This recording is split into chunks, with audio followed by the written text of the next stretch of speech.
नमस्कार दोस्तों, मेरी एक और वीडियो में आपका स्वागत है। आज की वीडियो में डिस्कस करेंगे साइटेशन इन डॉक्यूमेंट। अब ये साइटेशन इन डॉक्यूमेंट क्या होता है, या क्वेश्चन आ जाता है what is the importance of citation, describe citation of document.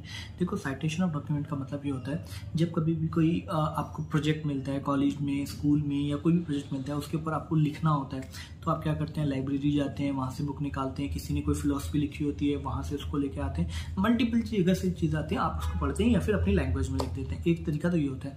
दूसरा तरीका होता है जब आप कोई आर्टिकल लिखते हैं तो किसी ने कुछ लिखा हुआ है तो आप वहाँ से उसको उठाते हैं, यहाँ से इसको उठाते हैं और एक जगह लिखते हैं। जब आप उसको लिख के अपना आर्टिकल बना देते हैं, लेकिन उसके अंदर आता है प्लेगरिज्म, मतलब आपने कहीं से कॉपी कर लिया है। ठीक है, तो जब आपने कहीं से कॉपी कर लिया तो उसको प्लेगरिज्म आर्टिकल कह दिया जाएगा। ठीक है, वो नलीफाई हो जाएगा। लेकिन जब आप किसी की कही हुई लाइन या किसी की रिटर्न लिखी हुई लाइंस को आप अपने आर्टिकल में पेस्ट करते हैं, और पेस्ट करने के बाद आप वहां पे उसका नाम और ईयर लिख देते हैं, इसको बोलते हैं साइटेशन। कि आपने भैया जिसका आर्टिकल का डेटा उठाया है उसको आपने रिस्पेक्ट दे दिया, एक तरह से उसका नाम दे दिया आपने, प्लस उसका ईयर दे दिया। ठीक है, तो मान लो शेक्सपियर ने कुछ कहा है, ठीक है, जो भी कहा है मुझे नहीं पता है क्या कहा है, या honesty is the best policy किसी व्यक्ति ने कहा है, तो आपने honesty is the best policy और जिस बंदे ने लिखा है उसका नाम और प्लस ईयर लिख दिया। तो अब बेशक आपने उसका डेटा कॉपी करा है, ठीक है, लेकिन आपका आर्टिकल रिजेक्ट नहीं होगा, प्लेगरिज्म में नहीं आएगा, क्योंकि आपने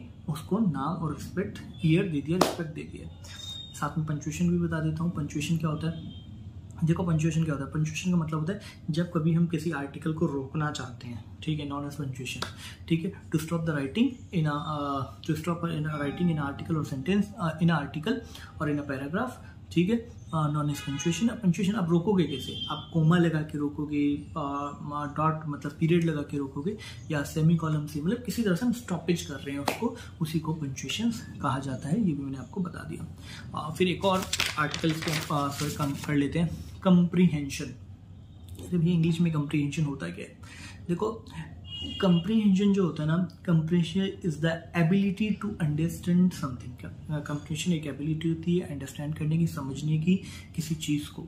ठीक है, so that you will be familiar, आप फेमिलियर हो जाओ विद दैट फैक्ट और सिचुएशन। ठीक है, तो मैंने बोला ये एक एबिलिटी होती है अंडरस्टैंड करने की किसी चीज को, जिससे कि आप फेमिलियर हो जाओ किसी सिचुएशन फैक्ट से, नॉन एज कंप्रीहेंशन। इंग्लिश में कंप्रीहेंशन का मतलब होता है, ठीक है, स्मॉल पैसेज और स्टोरी, नॉन एज कंप्रीहेंशन। ठीक है, in English language comprehension means small passage और स्टोरी। ठीक है, ये होता है। अभी मैंने स्मॉल पैसेज और स्टोरी इसको बता दिया इंग्लिश के अंदर। इंपॉर्टेंस क्या है, हमें चाहिए क्यों कंप्रीहेंशन। भैया कंप्रीहेंशन, मैंने अभी वर्ड बोला कि समझने की शक्ति, ताकि हम फेमिलियर हो जाए चीज़ों से।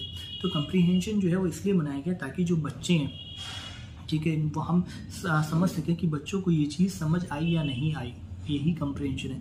The purpose of comprehension is to check the ability of student to understand the passage और नॉट। मतलब जो पैसेज, कंप्रीहेंशन का मतलब था समझने की ताकत, ताकि वो फेमिलियर हो जाए फैक्ट से।